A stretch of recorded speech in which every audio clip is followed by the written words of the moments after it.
Hello friends, welcome to SMB Hunar. SMB રેસિપીઝમાં આજે આપણે મસાલા કોર્ન ચાટ બનાવતા જોઈશું.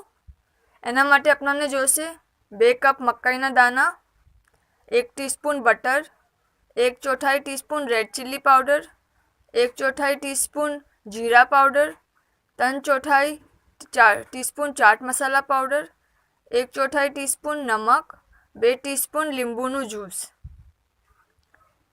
પહેલાં એક તપેલી લેશું, એમાં પાણી અને મકાઈના દાણા નાખીને એને 5 મિનિટ બોઇલ કરી લેશું.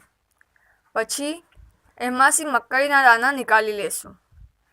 પછી એને એક બીજા પેનમાં લઈ લેશું અને એમાં બટર એડ કરશું. મકાઈના દાણામાં બટર પૂરું મેલ્ટ થઈ જાય ત્યાર તક એને સ્લો ફ્લેમ પર મિક્સ કરશું, હિલાવતા રહીશું. બટર મેલ્ટ થઈ જાય પછી એને એક બાઉલમાં નીકાળી લેશું અને એમાં લાલ મરચાં પાવડર, જીરું પાવડર, ચાટ મસાલા, નમક અને લીંબુ જ્યુસ નાખીને બરાબર મિક્સ કરી લેશું અને એને સર્વ કરશું. Thank you.